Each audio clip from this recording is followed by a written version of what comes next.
l'alimentation et notamment l'apport en protéines doit être suffisant pour avoir une bonne construction du muscle, mais aussi pour avoir un bon équilibre émotionnel qui peut participer aussi à la motivation, l'envie de faire du sport. Parce que quand tu es fatigué, clairement, tu peux ne pas avoir envie de faire du sport et ne pas, du coup, construire ton muscle. Petit à petit, j'intègre petit à petit des quantités de fibres. D'autant plus que si vous mangez jamais de légumes, jamais de fibres et que vous en mangez une grosse quantité du jour au lendemain, au niveau digestif, ça va pas bien se passer. On y reviendra sur les fibres, sur la partie alimentaire, parce que je sais que ça te tient à cœur et moi aussi. Mais sinon, on peut bien sûr se supplémenter parce que, en fait, à partir de 25 ans, la synthèse de collagène dans notre corps, elle diminue de 1% par an. Et à 80 ans, on a 75% du collagène qui a disparu. D'où l'inconfort articulaire, effectivement, qu'on peut ressentir. Donc, ça va être effectivement très intéressant de se supplémenter en collagène. Alors, en fonction, effectivement, de l'action qu'on recherche, on ne va pas prendre la même dose. Ce qu'il faut, c'est prendre des formes qui sont bien assimilées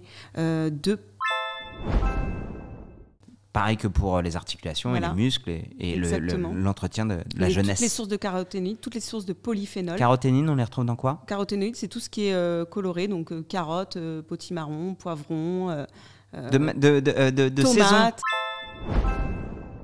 Il y a les neurotransmetteurs qui doivent être en équilibre. Donc il y a 4 grands neurotransmetteurs, le GABA. La sérotonine, c'est l'hormone de la bonne humeur, de la joie. La dopamine, c'est l'hormone de la motivation. En fait, quand le matin, on est motivé, on a envie de faire sa journée. En fait, j'ai envie de dire que c'est la base de tout. Bien sûr que c'est possible de freiner le vieillissement. Ah, c'est une bonne nouvelle, ça. À partir de 25 ans, la synthèse de collagène dans notre corps, elle diminue de 1% par an. Il faut manger suffisamment de protéines quotidiennement, tout simplement parce qu'on n'est pas capable de les stocker.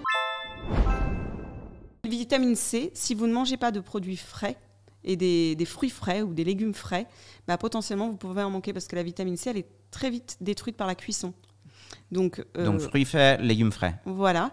Tartare de tomates. Voilà. Vitamine A, c'est tout ce qui est rouge, fruits rouges, enfin tout ce qui est source de caroténoïdes pour la provitamine A. Il faut l'apporter sous forme de petits morceaux qui vont passer dans ton intestin et qui vont permettre la nouvelle synthèse de collagène qui va aller là où il y en a besoin. Donc ça peut être aussi bien dans ta peau que dans tes articulations. En fait, si je prends cette pomme-là, ce que j'ai mis du temps à comprendre, c'est que la bouffe, quand elle arrive dans notre estomac, elle est décomposée en différentes petites parties.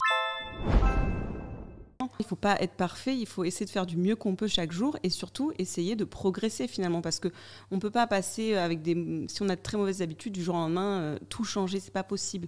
Mais on peut mettre petit à petit en place